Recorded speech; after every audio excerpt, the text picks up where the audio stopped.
श्री राधे। दसों दिशा रथ जाय, देखिए दशरथ किसे कहते हैं? दसों दिशा रथ जाय, 10 सहस्त्र रवि सम लखे, दशरथ कहिए ताहि 10 श्री रिपु प्रगटे सुवर्ण। जिसका रथ 10 दिशाओं में जाता हो और जिसका बेटा 10 शीश वाले का शत्रु हो और 10 सहस्त्र अभिसम लखे, जिसमें 10,000 सूर्यों के समान तेज हो, उसी को कहते हैं 10 रथ। भाई दशरथ ने कही हो तो क्या कही हो? 9 रथ, 10 रथ। आज महाराज दशरथ जी के सामने जब ये पुत्र होने की चिंता बनी, ग्लानि बनी, श्री राम कथा के प्रेमियों कहां गए? एक बात मैं बता दूं, जब कभी भी आपके मन में अशांति आ जाए, मन ज्यादा अशांत हो जाए, आप ज्यादा दुखी हो, तो कहां जाए? बड़ी सुंदर चर्चा। महाराज दशरथ जी कहां गए? गुरु ग्रह गए तुरत महिपाला, गुरु ग्रह गए तुरत महिपाला, गुरु ग्रह गए तुरत महिपाला, गुरु ग्रह गए तुरत महिपाला, गुरु ग्रह गए तुरत महिपाला। शरण लागी करी विनय विशाला, शरण लागी करी विनय विशाला, शरण लागी करी विनय विशाला।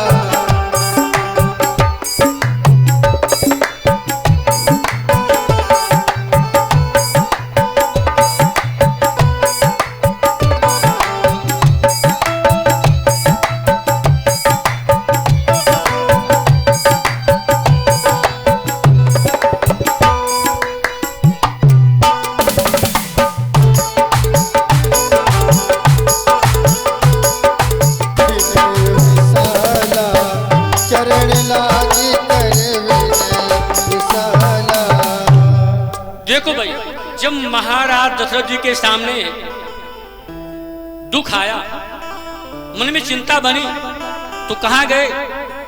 भगवान भोलेनाथ की शरण में नहीं गए, ब्रह्मा जी की शरण में नहीं गए, और गए तो कहां गए? बोले गुरु ग्रह गए तुरत महिपाला, शरण लागी करी विनय विशाला। अपने गुरुदेव जी के पास में गए। गु और रू 2 अक्षर हैं। गु माने अंधकार, रू माने प्रकाश, जो हमें अंधकार रूपी रात्रि से निकाल कर प्रकाश भर दे, प्रकाश विद्यमान कर दे, वही है मेरा गुरु, वही है मेरा गुरु। लेकिन आजकल गुरु और शिष्य परंपरा में बड़ा परिवर्तन हो गया है, बड़ा परिवर्तन हो गया है। एक उदाहरण दे दूं बंधु, देखो पहले हमारे यहाँ जब गुरु लोग आते थे, संत लोग आते थे, तो लोग कहते थे महाराज हमको गुरु मंत्र दे दो, नाम दान दे दो। महात्मा लोग कहते थे भैया ठीक है, भगवान का भजन करो, अब की बार में आऊंगा तो नामदान दे दूंगा। लेकिन अब क्या हो रहा है, मैं किसी संत या किसी गुरु की मैं निंदा नहीं करता हूं, लेकिन थोड़ा ध्यान दें बंधु, अब क्या हो रहा है, आज गली गली गांव गांव हर मोहल्ले में गुरु लोग घूम रहे हैं, और क्या कह रहे हैं मालूम? हमारे कबीर बाबा ने तो बहुत सुंदर कहा है, गली गली गुरु घूमे, चेला कंठी ले और स्वर्ग जाओ चाहे नरक का, पर हमें रुपया देव, सियावर रामचंद्र की। बोलो, ऐसे गुरुओं से कभी भी कल्याण होने वाला नहीं। एक होता है गुरु और एक होता है सदगुरु। देखो गुरु सबको करना चाहिए, नामदान सबको लेना चाहिए, गुरुमंत्र सबको लेना चाहिए। मैंने भी लिया, आप सब लोग नामदान सबको लेना चाहिए, अच्छी बात है। बंधु, आज महाराज दशरथ जी के गुरुदेव भगवान कौन है? वशिष्ठी महाराज। गुरुदेव वशिष्ठी महाराज के पास में पहुंचे, चरण लागी कर विनय विशाला। प्रणाम किया, और जैसे प्रणाम किया, एक बात बताऊं, आजकल हमारे यहाँ प्रणाम करने की परंपरा बदल गई। अब पहले गुरुकुलों में या हमारी एक संत परंपरा, जब संत भगवान मिलते थे तो कहते थे महाराज दंडवत। दंडवत का अर्थ होता है सीधे चरणों में डंडे की नाई लोट करके दंड प्रणाम करना, इसको कहते हैं दंडवत। अच्छा, पहले गुरुकुलों में, और गुरुकुलों में आज भी होता है, बच्चे जब पढ़ने जाते हैं दंड प्रणाम करते हैं। और आज परंपरा थोड़ी थोड़ी बिगड़ गई। बिगड़ क्या गई? लोग खैर पहले दंड प्रणाम करते थे, यानी लोट करके प्रणाम करते थे। थोड़ा परंपरा और जब हमारे यहाँ की बदली तो दोनों हाथों से लोग पैर छूने लगे, कहीं तक गलीमत रही। और बदलाव हुआ तब एक हाथ से पैर छूने लगे, चलो फिर भी कहीं तक गलीमत रही। थोड़ा और जब हमारे यहाँ बदलाव हुआ तब परियन से गांठी से पैर छुए लग, और बदलाव हुआ। और जब मेरे यहाँ के लोग बिगड़े तब मालूम क्या होने लगा, अब चचा जी या बड़े भाई या फूफा जी पास में खड़े हैं, पैर छुईन पता नहीं, पेटे में पैर छुईन, परियन पैर छुईन। हे भगवान, बोलो, जब हम अपने माँ बाप को प्रणाम नहीं करेंगे तो मेरे को आशीर्वाद कैसे मिलेगा? शास्त्रकारों ने बड़ा सुंदर वर्णन किया है। अभिवादनशीलस्य नित्यं वृद्धोपसेविनः चत्वारि तस्य वर्धन्ते आयुर्विद्या यशो बलो। चार चीजें जब हम अपने बड़े बुजुर्गों को, माता पिता को, गुरुजनों को प्रणाम करते हैं, चार चीजें बिल्कुल फ्री फोकट की। कौन? आयुर्विद्या यशो बलो। नंबर एक में आयु, विद्या, यश और बल। इसलिए मेरा निवेदन है जितने भक्त लोग ये दिलीप स्टूडियो लखनऊ के माध्यम से इस कथा को सुन रहे हैं, देख पा रहे हैं, जो भी जहां तक, आप सभी से मेरा प्रार्थना है, निवेदन है, आप लोग जिनके माता पिता हैं, गुरुजन हैं, सुबह उठ करके अपने माता पिता को जरूर प्रणाम करो, जरूर प्रणाम करो। मेरे राम जी का क्या नियम था? चौपाई बोल दूं, प्रात काल बुठी के रघुनाथा,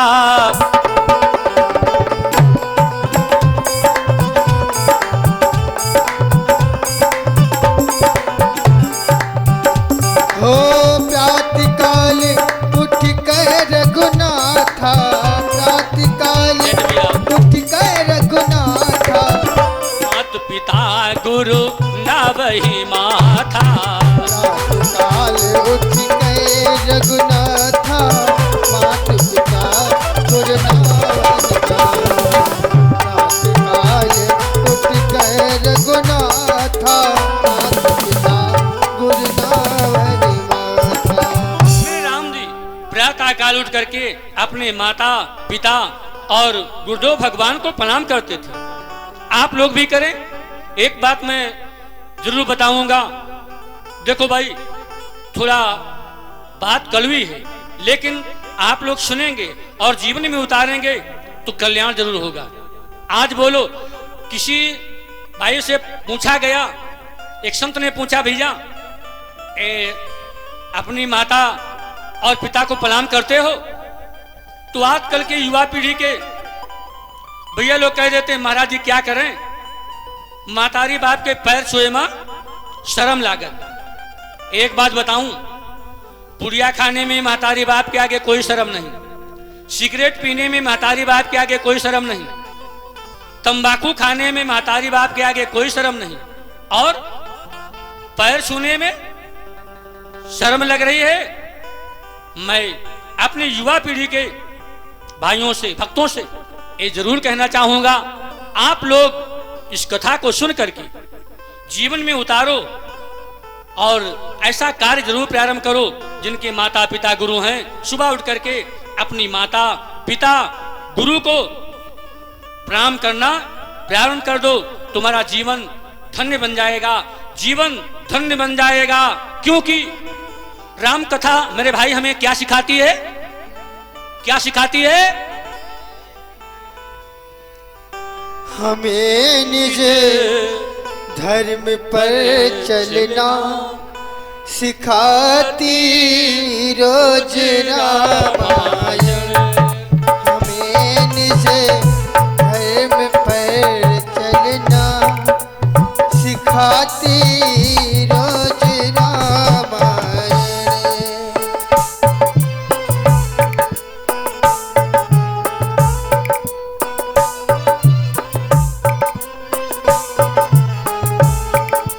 हमें निज धर्म पर चलना सिखाती रोज रामायण। जय जय। हमें निज धर्म पर चलना सिखाती रोज रामायण। जय जय।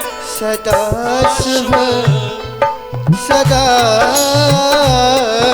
सदा शुभ आचरण करना, सदा शुभ आचरण करना बताती रोज रामायण।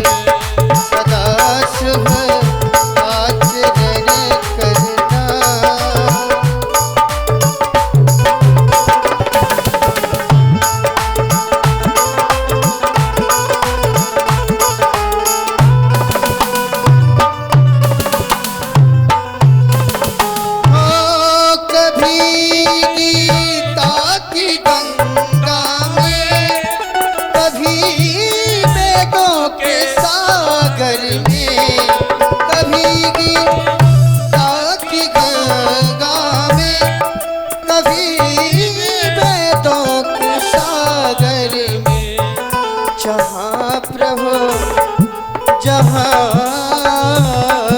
जहाँ प्रभु प्रेम का दर्शन, जहाँ प्रभु प्रेम का दर्शन कराती रोज रामायण। जहाँ प्रभु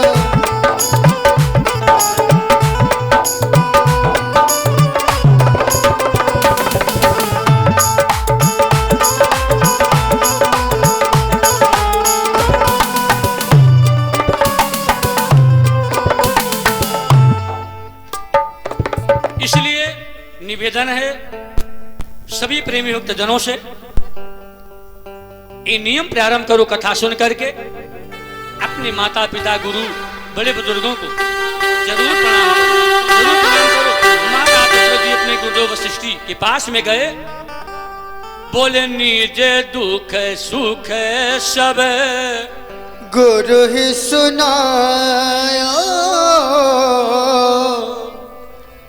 कही वशिष्ठ बहुविधि समझायो। निज अपना दुख और सुख सब बता दिया।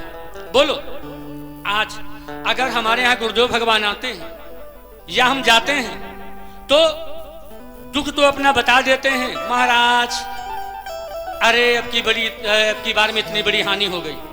सुख कोई नहीं बताता, लेकिन महाराज दशरथ जी ने दुख और सुख सब बता दिया। बंधुओं, महाराज दशरथ जी ने जब दुख और सुख बताया, क्या बात है, गुरुदेव विश्वामित्र को गुरुदेव वशिष्ठ जी महाराज कुछ समय तक शांत बैठे रहे और कुछ समय के बाद बोले, राजन सुनो।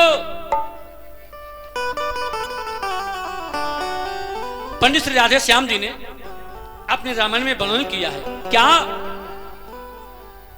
कुछ देर बाद गुरु बोल पड़े, राजन चिंता का त्याग करो। मेरे बाद बोल पड़े, राजन चिंता का त्याग करो। कुछ देर बाद गुरु बोल पड़े, राजन चिंता का त्याग करो। कुछ देर बाद गुरु बोल पड़े, राजन चिंता का त्याग करो। राजन चिंता का त्याग करो। राजन चिंता का त्याग करो।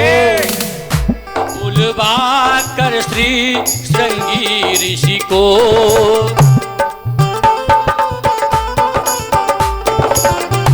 बुलवा कर श्री श्रृंगी ऋषि को, अब तुम पुत्रेष्टि यज्ञ करो। बुलवा कर तुम श्रृंगी ऋषि को, अब तुम पुत्रेष्टि यज्ञ करो। बुलवा कर तुम श्रृंगी ऋषि को, अब तुम पुत्रेष्टि यज्ञ करो। गोस्वामी बाबा ने वर्णन किया है रामायण में, क्या बोले धरहूं धीर, होए है सुतचारी, त्रिभुवन विदित भगत भयहारी। धैर्य को धारण करो राजन, तुम्हारे 4 बेटे होंगे, 4, लेकिन कैसे?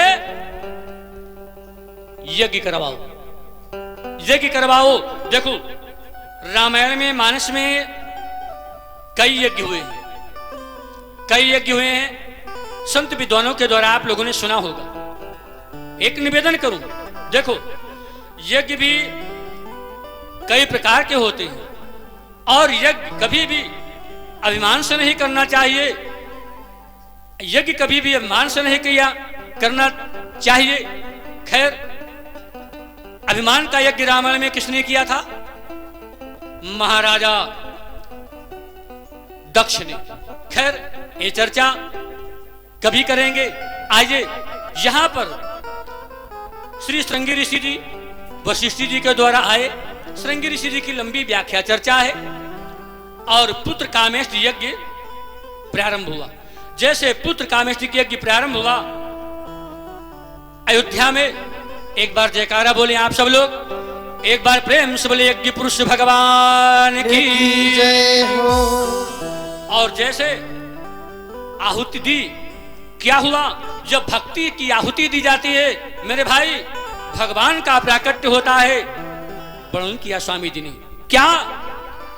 भगति सहित मुनि आहुति दी, भगत सहित मुनि आहुति देने।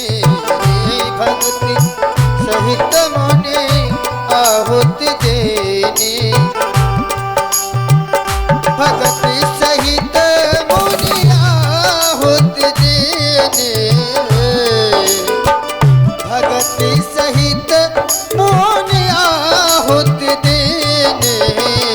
प्रगटे आगिनी चरु कर लीन है, प्रगटे आगिनी चरु कर लेने।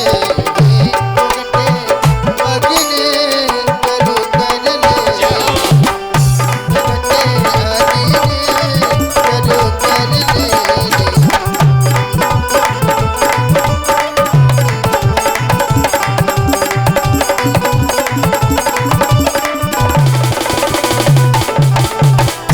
बोलो, भक्त सहित आहुतियां देने पर अग्नि भगवान का प्राकट्य हुआ।